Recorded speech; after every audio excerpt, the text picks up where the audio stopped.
उत्तराखंड में मैं हूं आपके साथ श्रावणी पटनायक। लखनऊ यूनिवर्सिटी में 100 साल पूरे होने के कार्यक्रम में क्या कुछ योगी आदित्यनाथ बोले, आइए आपको सुनाते हैं। हमारे पास मटेरियल भी था, उस मटेरियल की उपलब्धता हो सके इसके लिए प्रशासनिक मशीनरी ने मिलकर के कार्य किया और उसका परिणाम था कि हमारे सामने था 5 वर्ष में 2 करोड़ 61 लाख शौचालय बनाने का, लेकिन पहले 2.5 वर्ष बीत गए क्योंकि शासन ने रुचि नहीं दी। कुल 43 लाख ही स्थान करके बन पाए थे, अगले 2.5 वर्ष के अंदर बनाने थे और इच्छा शक्ति हो तो सब संभव हो सकता है। हमने मात्र 1.5 वर्ष में 2 करोड़ 61 लाख शौचालय उत्तर प्रदेश के अंदर बना करके स्वच्छ भारत मिशन की सफलता में सबसे बड़ा योगदान उत्तर प्रदेश ने दिया। ऐसे ही आत्मनिर्भर भारत में भी और आदरणीय प्रधानमंत्री जी के $5 ट्रिलियन की इकोनॉमी भारत को बनाने के लिए किए जा रहे आह्वान में उत्तर प्रदेश की भूमिका सबसे बड़ी हो सकती है और वह ऊर्जा उस प्रकार का पोटेंशियल उत्तर प्रदेश के अंदर मौजूद है।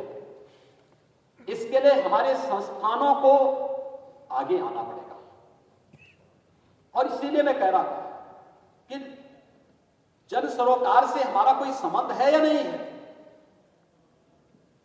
हमें आत्ममंथन किए करने की आवश्यकता है।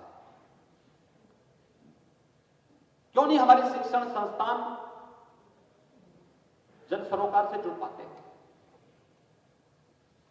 हम एक सामान्य नागरिक को उसके भरोसे क्यों छोड़ देते हैं? क्यों नहीं हम उसके बीच में कुछ विशेष कार्यक्रम आयोजित करते हैं? और खासतौर पर जो मैंने आपको कहा, 2 चीजें हो जाएं, एक vocal for local, 1 district 1 product के प्रति शिक्षण संस्थानों की सक्रियता और दूसरा शासन की नीतियों के प्रति इन योजनाओं की जानकारी और उनसे अपने युवाओं को अवगत कराना, अपने छात्र छात्राओं को अवगत कराना। मैं प्रदेश के उत्कृष्ट तकनीकी संस्थान के छात्रों से जब संवाद करता हूं तो 20 में से 15 छात्र ऐसे होते हैं जो कहते हैं कि हमें अपना स्टार्टअप स्थापित करना चाहते हैं, हम नौकरी के चक्कर में नहीं पड़ना चाहते।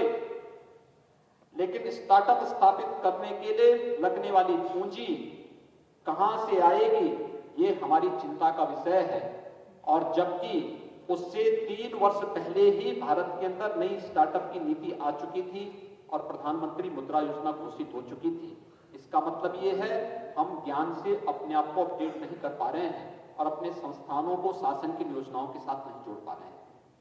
हमें दोनों चीजें करनी होगी। लोकल की समस्याओं को जानने के लिए कैसे हम लोकल स्तर पर आत्मनिर्भरता का एक मंत्र आगे बढ़ा सकते हैं, लेकिन साथ साथ शासन की योजनाओं को, स्टार्टअप इंडिया की, स्टैंड अप इंडिया की, डिजिटल इंडिया की या फिर प्रधानमंत्री मुद्रा योजना की या मुख्यमंत्री युवा रोजगार योजना की जो भी कार्यक्रम है, इन सभी योजनाओं को कैसे हम अपने संस्थानों के साथ जोड़ करके कुछ भी लोगों को हम आगे बढ़ा सकें तो अन्यों के लिए प्रेरित हो सकते हैं, अन्य लोग उससे प्रेरणा प्राप्त कर सकते हैं और कहीं ना कहीं इसका भाव आपको हर एक स्तर पर देखने को मिलता होगा।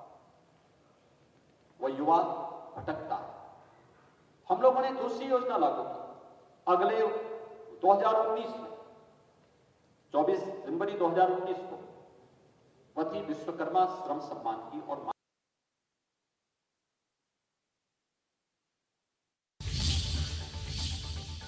तो योगी आदित्यनाथ को सुन रहे थे आप, जहां पर लखनऊ यूनिवर्सिटी के 100 साल पूरे होने पर उन्होंने सभी को बधाई दी है। 2022 तक पूरे देश में नई शिक्षा नीति लागू करने की बात भी सीएम ने कही है। बता दें कि उन्होंने कहा है कि इस विश्वविद्यालय में कई प्रशासनिक अधिकारी दिए हैं, साथ ही कई न्यायमूर्ति लखनऊ यूनिवर्सिटी ने दिए हैं। तो लखनऊ यूनिवर्सिटी के 100 साल पूरे होने पर कार्यक्रम का आयोजन किया गया था, जिसमें सीएम योगी आदित्यनाथ शामिल हुए थे। इस दौरान उन्होंने कहा कि लखनऊ यूनिवर्सिटी के 100 साल पूरे हुए हैं। लखनऊ यूनिवर्सिटी ने कई न्यायमूर्ति भी दिए हैं। इसके साथ ही ज्ञान की गुणवत्ता बनाए रखना काफ़ी अहम है। उन्होंने कहा कि 2022 तक शिक्षा नीति लागू हो जाएगी। तो लखनऊ में लखनऊ यूनिवर्सिटी के 100 साल पूरे होने पर सीएम योगी आदित्यनाथ कार्यक्रम में शामिल हुए थे, जहां उन्होंने